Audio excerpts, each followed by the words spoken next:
نحمده ونصلي على رسوله الكريم.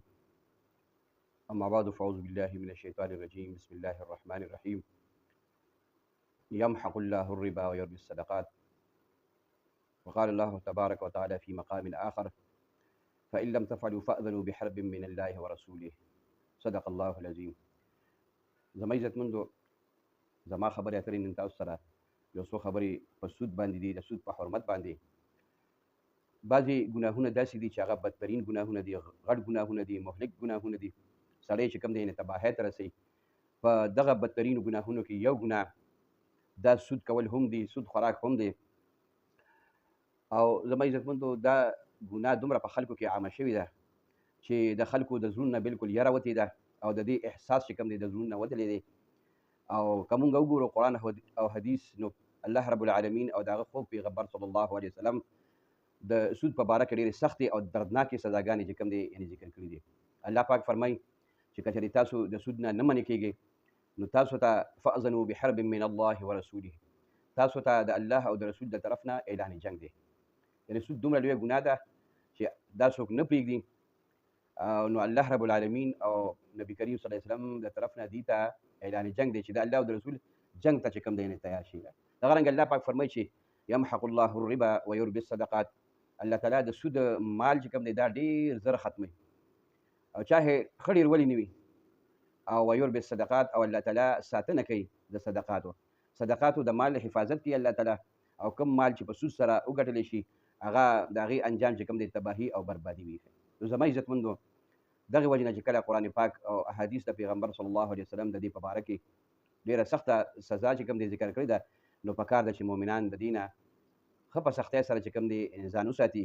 حضرت ابو هریره رضی الله تعالی عنه د نبي کریم صلی الله علیه وسلم نه روایت کوي. نبی کریم صلی الله علیه وسلم فرمایي چې ما د معراج په شپه باندې په اووم اسمان کې اچانک د بجلۍ یو پړق ولیدلو، او داسې چې څنګه پړق وشي او په وریځه کې ګړزار وشي، داسې خطرناک ګړزار دا مې واورېدو.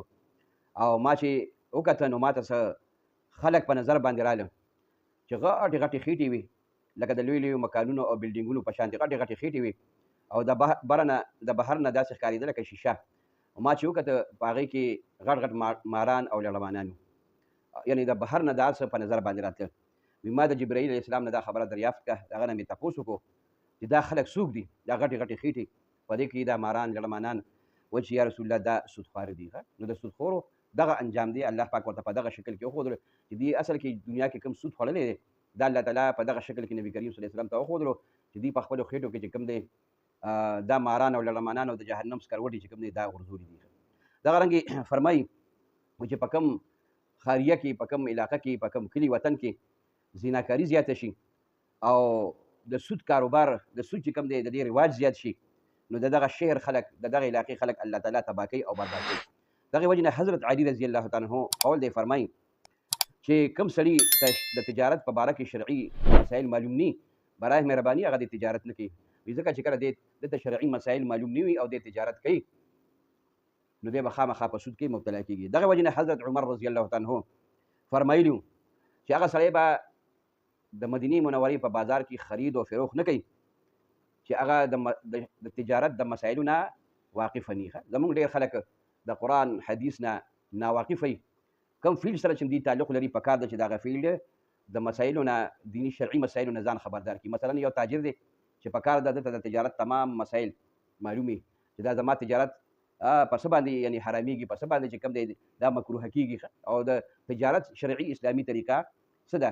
زمونږ یعنې د فقه په کتابونو کې، دغه رنګې د حدیث په کتابونو کې د هغې دپاره خپل بابونه دي، پکار ده چې دی کتاب البیوع وایي، او د مسایلو نه چې کوم دی ځان واقف کړي، هغې نه بعد دی چې کوم دی کاروبار کې. دغه رنګ یو سړی ډاکټر دی، پکار ده چې هغه ته د ډاکټرۍ چې کوم دی مسایل معلوم وي. هر سړی چې د کوم فیلډ سره تعلق لري، پکار ده د مسلمان په حیثیت سره چې دی د هغه فیلډ کوم سره چې تعلق لري، نو د هغې شرعي مسایل چې کوم دی معلوم کړي.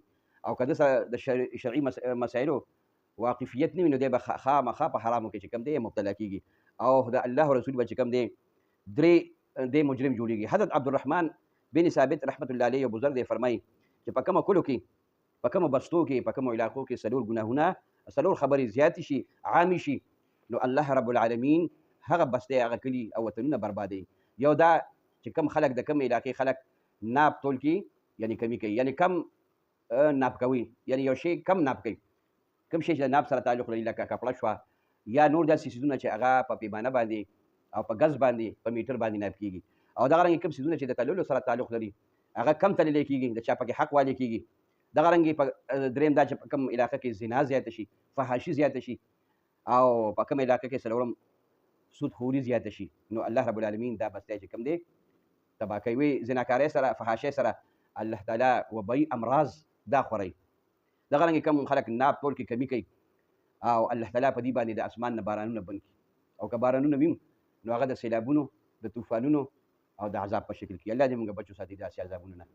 او په کوم قوم کې چې سودخوري زیاته شي نو خپل منځ کې چې کوم دی د دې قتل و قتال چې کوم دی عام شي، خپل منځ کې چې کوم دی یو بل قتلول او دا د دې چې کوم دی مشغله جوړه شي، یو بل کوم دی قتلوي.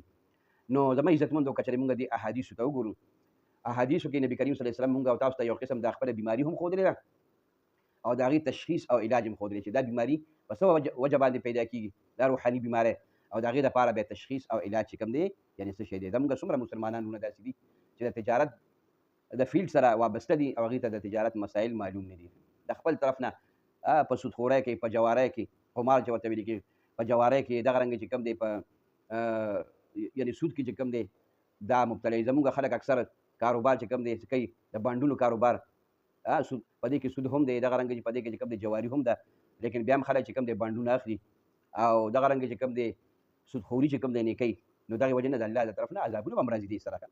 نن سبا چې تاسو وګورئ 99% خلک دا تاجران دي او یا دې نه کم خو هغې ته د مسایل چې کوم دی د شریعت د خرید و فروخت مسایل چې کوم دی یعنې دا نه دي معلوم.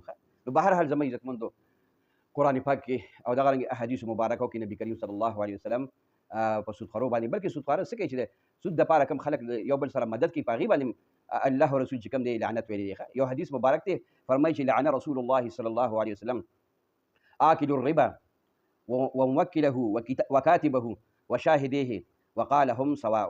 لعن رسول الله صلی الله علیه وسلم آکل الربا وموکله وكاتبه وشاهديه وقال هم سواء. رواه مسلم.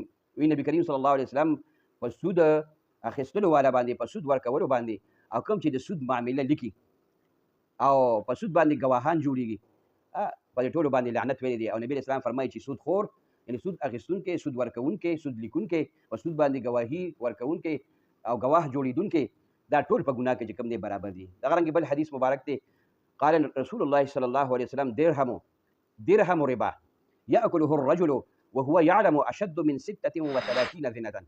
رواه احمد. نبی کریم صلی الله علیه وسلم فرمایي چې کوم سړي د سود یو روپۍ دا وخوړه، دا استعمال کا او دته پته هم او ټول مسلمانانو ته پته ده چې سود حرام دی، قرآن پې سخت وعید فرمایلی دی. نو نبی کریم صلی الله علیه وسلم فرمایي چې یو روپۍ د دې چې کوم دی استعمالول دا د شپږو دیرشو زناګانو نه هم بدترینه ده. دغه رنګې بل فرمایي امام احمد رحمت الله علیه نقل کړی دی ومن نبت لحمه من السحت فالنار اولا به. او کومه غوښه چې په حرام مال باندې د هغې پروري شي، په سود باندې، په رشوت باندې او په ناجایز مال باندې، نو فرمایي چې د جهنم اور د دې لپاره زیات لایق او مناسب دی. دغه رنګې نبی کریم صلی الله علیه وسلم دا هم فرمایي قال رسول الله صلی الله علیه وسلم اذا قرض الرجل فلا یأخذ هدیة. رواه البخاري. نبی کریم صلی الله علیه وسلم فرمایي چې څوک چاله قرض ورکړي نو په کار ده چې بیا د هغه هدیه هم نه قبلوي. دا د فقهای کرامو یو قاعده ده ای کل نفع جر نفعا کل قرض جر نفعا فهو الربا. هر قرض چې هغه ځان پسې څه نفع راکاږي نو دا په سود کې چې کوم دی راځي. نو زما عزتمندو سود چې کوم دی دا یو بدترینه ګناه ده او ډېره مهلکه بیماري ده او صرف او متعدي ګناه ده. یعنې صرف هغه کس نه چې کم کس دا سود کوي ګینې دغه سړی ځان سره هلاکوي او تباه کوي، بلکې پوره بستی، پوره کلي، پوره علاقه چې کوم دی ځان سره تباه کوي. دغې وجې نه د الله رب العالمین یعنې حکم دی یو سړي ټیک ده ځان له د یو ګناه نه توبه وویستله نو دا د ده دپاره فایدهمنده شو، د ده ذات ته او د ده ځان ته چې کوم دی فایده ورسي.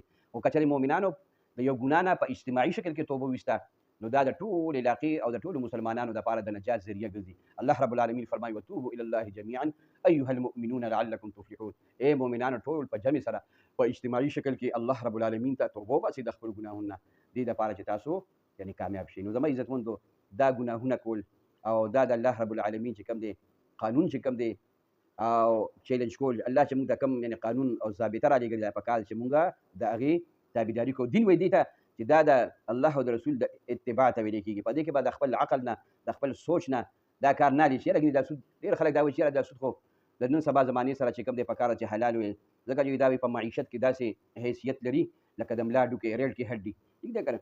نو الله رب العالمین زموږ او تاسو ټول نه زیات خیر خوا دی. دین وایي دې ته چې ته د الله او د رسول د حکم اتباع وکړې او د خپل عقل او د رای نه پکې کار والنې او که په دین کې چې کوم دی د انسان خپل عقل او رای نه چلېږي چې موږ پکې خپل عقل او رای چې کوم دی یعنی دا استعمال کړو. ګوره موږ د الله تعالی د طرف نه د هغه د رسول د طرف نه یعنی دا حکم دی او د هغه په عمل سره دا ثابته شوې ده چې هغه په موضوع باندې مسح کړې ده د بره نه. او که چېرې د عقل په لحاظ سره وګوري نو پکار ده چې په موضوع باندې مسح دا د لاندې طرف نه جایز وي ځکه چې د موضوع لاندې طرف استعمالېږي ځمکې سره لګي دغه رنګې پلیتۍ سره لګي. خو چونکې موږ پیغمبر صلی الله علیه وسلم صحابه وي داسې لیدلی چې هغه په موضوع باندې د بره نه مسح کړې ده. که یو سړی اوس راشي او خپل عقل استعمالوي چې زه په موضوع باندې مړه د لاندې نه مسح کوم د بره د مسح کولو څه فایده ده. نو حضرت علي رضی الله عنه فرمایي چې په دین کې چې کوم دی دا عقل نه چلېږي بس دین دا د الله او د رسول د اتباع نوم دی. نو پکار ده که چېرې موږ د دنیا او د آخرت بهترینه او د کامیابۍ والا زندګي غواړو چې یاره په دنیا کې هم کامیاب شو او الله تعالی ته د مرګ په وخت کې هم کامیاب ورشو د حساب کتاب په وخت کې موږ کامیابي حاصله کړو. نو قرآن او سنت طرف ته رجوع کول پکار دي په هغې باندې عمل کول پکار دي او د خپل طرف نه په دین کې اضافه کول یا د خپل عقل استعمالول دا د مسلمان لپاره د تباهۍ ذریعه ده. الله دې موږ ته په دې څو خبرو باندې د عمل کولو توفیق را نصیب کړي او الله تعالی دې موږ ټول د سود د لعنت نه بچ وساتي بلکې الله تعالی دې زموږ د ټوله معاشره د سود د لعنت نه پاکه کړي. واخر دعوانا ان الحمد لله رب العالمین.